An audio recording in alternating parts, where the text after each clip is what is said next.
तो शिकू सदस्यपद हे आम्हाला दिव्यांग बांधवाला जर मिळालं तर ते दिव्यांग बांधवांचाच दिव्यांग बांधव जर असेल तर स्वीकृत पदासाठी जर तिथं आम्हाला सभागृहात मागण्या मान्य करण्यासाठी दिव्यांग बांधवांचा दिव्यांग बांधव जर तिथं स्वीकृत म्हणून गेला तर आमच्या योग्य प्रकारच्या मांडल्या सभागृहात मागण्या ज्या असत्या सभागृहात मांडल्या जातील।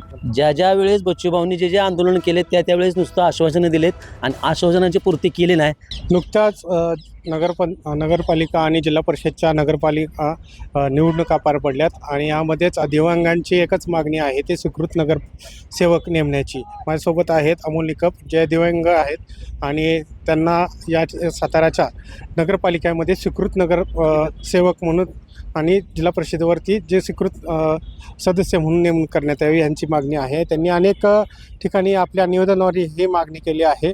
पण त्याचे संवाद साधण्यावर काय सांगाल की आपण या ठिकाणी स्वीकृत नगरसेवकाची मागणी करताय, काय सांगाल? नमस्कार, मी श्री अमोल प्रकाश निकम, दिव्यांग सामाजिक कार्यकर्ता, दिव्यांग प्रेरणा सामाजिक संस्थेचा सभासद। मी आजपर्यंत अनेक दिव्यांग बांधवांच्या अडचणीसाठी तत्वेत सेवेत असतो। आमचे सर्व दिव्यांग बांधव असतात, सर्व पदाधिकारी असतात। आजपर्यंत आजच्या ह्याला स्वीकृत सदस्य पदाचा जो आपल्या मुख्यमंत्री साहेबने त्यांनी आपला आता तो JR काढलेला आहे, तर त्या अनुषयानं आम्हाला दिव्यांग बांधवांना थेट राजकीय आरक्षण नसल्यामुळे जर आम्हाला थेट जनतेतून निवडणुकीला उभं राहता येत नाही स्वतः आम्ही दिव्यांग असल्यामुळे, तर हा जो पर्याय आहे स्वीकृत सदस्याचा तो जिल्हा परिषदेवर आत्ता आपल्याला स्वीकृत सदस्यपद आता यांच्या अध्यक्षपदाची वगैरे निवड झाल्यानंतरनं आपल्याला तो पुढं थेट जनतेला दिसणारच आहे। तो स्वीकृत सदस्यपद हे आम्हाला दिव्यांग बांधवाला जर मिळालं तर ते दिव्यांग बांधवांचाच दिव्यांग बांधव जर असेल तर स्वीकृत पदासाठी जर तिथं आम्हाला सभागृहात मागण्या मान्य करण्यासाठी दिव्यांग बांधवांचा दिव्यांग बांधव जर तिथं स्वीकृत म्हणून गेला तर आमच्या योग्य प्रकारच्या मांडल्या सभागृहात मागण्या ज्या असत्या सभागृहात मांडल्या जातील। कारण की दिव्यांग बांधवांचा जो प्रतिनिधी आहे तो दिव्यांग बांधवांच्या बऱ्यापैकी दिव्यांगांच्या अडचणी माहीत असतात, त्यामुळे दिव्यांग बांधवांचा थोडासा त्यांना स्वीकृत सदस्याचा आम्हाला सर्व दिव्यांग बांधवांना फायदा होईल। आणि आपल्या या राजधानी सातारामधून जर हे असं घडलं तर महाराष्ट्रातील पहिला दिव्यांग बांधव जिल्हा परिषदेवर स्वीकृत सदस्यमधून हा आमच्या सातारा जिल्ह्यातील माझ्या माध्यमातून तो तिथपर्यंत जाणार आहे। त्यामुळं हा एक समाजाला एक आमच्या बांधवांसाठी जो आम्ही आत्तापर्यंत आंदोलनाचा लढा असतो, आमच्या ज्या मागण्या असतात ज्या आमच्या किरकोळ मागण्या असतात त्यासाठी आम्हाला हा लढा जो उभा करायचा असतो, त्यामुळे आम्हाला थेट प्रतिनिधी कुठं मिळत नाही।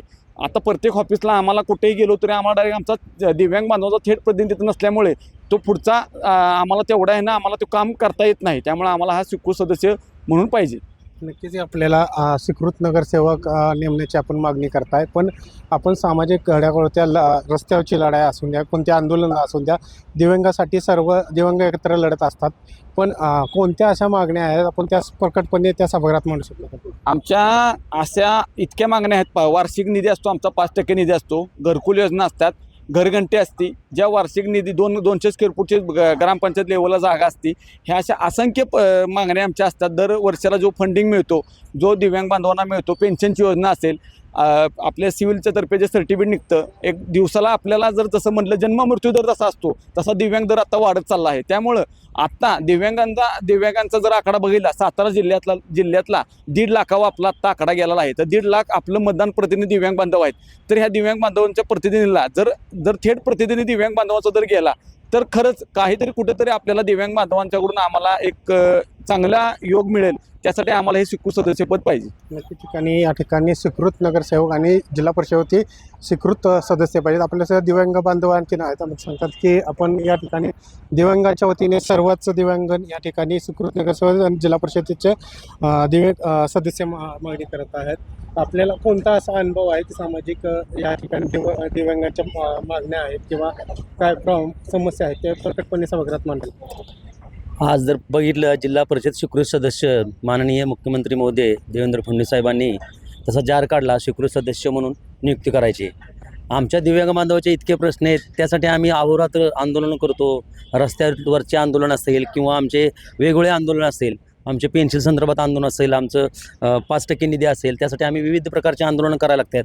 ते आम्हाला न लागणार, कारण आमचा जर दिव्यांग बांधव जर जिल्हा परिषद सदस्य म्हणून स्वीकृत घेतला तर तो आमचे सगळे प्रश्न ते सभागृहात मांडल आणि ते आमच्या 5% निधी असेल किंवा आमचा जो पेन्शनचा मार्ग असेल किंवा आमचा घरघंटे असेल, घरकुल योजना असेल, 200 चौरस फूट जागेचा प्रश्न, ते सगळं मार्गी लागेल ना। आमचा स्वतः दिव्यांग बांधवाचा सदस्य असला त्याला ते सगळ्या योजना माहितीच आहे त्या, मग ते आपण या ठिकाणी दिव्यांगांच्या समस्या घेऊन अनेक ठिकाणी निवेदन दाखल केले.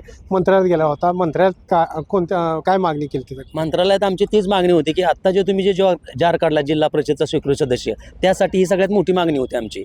कारण आमची मागणी तीच आहे, कारण आमच्या एका दिव्यांग बांधवाला अमोल निकमला जर स्वीकृत सदस्यपद मिळालं तर महाराष्ट्रात हा इतिहास होईल.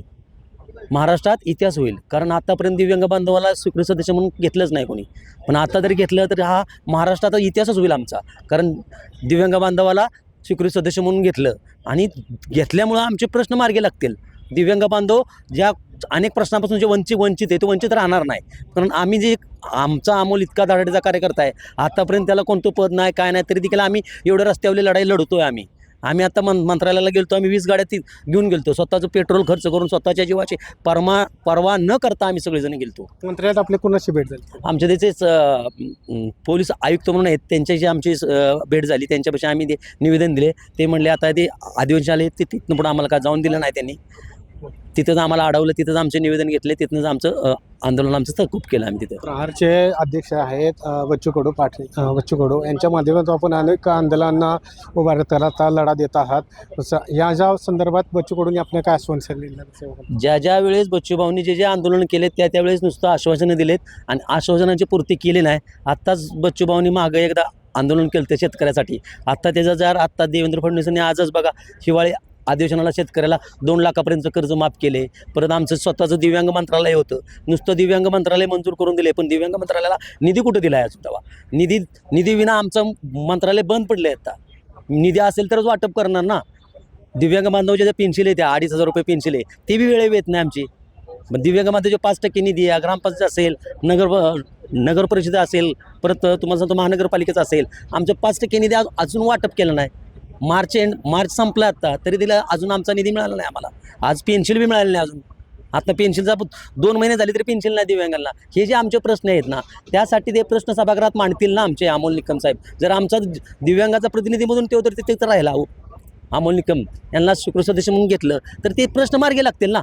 आम्हाला रस्त्यावरची लढायची काय गरज आहे? दिव्यांगांचा प्रश्न मांडण्यासाठी स्वीकृत नगरसेवकांची तुम्ही मागणी करता आहात, पण एकीकडे पहिल्या सदस्याच किंवा जिल्हा परिषद सदस्य, पण ह्याला कुठल्या तरी पक्षाची गरज असते की पक्षामार्फत आपण कुठल्या पक्षामार्फत ह्याची मागणी करतो? आम्ही सर्व सातारा जिल्ह्यातील दिव्यांग बांधव, आम्ही कुठला पक्ष बघत नाही. आमचे इथे आधारस्तंभ आहेत इथं सातारा जिल्ह्याचे माननीय शिवेंद्रराजे भोसले साहेब महाराज, त्यांच्या पाठीशी आम्ही 100% उभा आहोत. आतापर्यंत आहे, इथून पुढे बी असणार, इथून पाठीमागे बी होतो, इथून पुढे बी असणार आम्ही. राजांनी आम्हाला जेव्हा शब्द दिला आहे ते आम्ही त्यांचं पाळणार. त्यांचंच धोरण, त्यांचंच तोरण. शिवेंद्र महाराजांनी आपल्याला या ठिकाणी आश्वासन दिलं की स्वीकृत नगरसेवक किंवा सदस्य होण्याचे, त्याबद्दल तुम्ही कसं? आम्ही त्यांना जाऊन आम्ही निवेदन दिलेलं आहे. आमचा या अमोल निकमला स्वीकृत सदस्य म्हणून महाराज साहेब घ्या. साहेबांनी त्यांना घेतलेलं आहे निवेदन आमचं स्वीकारलं आहे. मी विचार करतो आणि करतो असा आम्हाला शब्द दिलेला आहे. ते करतील. आम्हाला आमच्या महाराज साहेबांच्यावरती आमचा पूर्ण विश्वास आहे. आम्ही त्यांच्या पाठीशी आहेत. आम्हाला सदस्यत्व मिळालं तरी आम्ही काम करणारच, नाही मिळालं तरी दिव्यांगाचं काम आम्ही करतच राहणार. हे आमची शेवटची लढाई आहे. पण आम्हाला स्वीकृत सदस्य मिळावं हीच आम्हाला महाराज साहेबांना विनंती आहे सर्व दिव्यांग बांधवांच्या वतीनं. धन्यवाद. नक्कीच या ठिकाणी दिव्यांग बांधव आहेत, त्यांना स्वीकृत नगरसेवक आणि जिल्हा परिषद सदस्य म्हणून नेमणूक करू नये, जेणेकरून त्या दिव्यांगांचा जो आवाज आहे, विविध मागण्या आहेत, त्या दिव्यांगांचा आवाज ह्या जिल्हा सभागृहात उठला पाहिजे आणि मागण्या पूर्ण झाल्या असे मागणी केली जात आहे. आधी सोनवणे, टाइम्स नवकरिता साताऱ्याहून.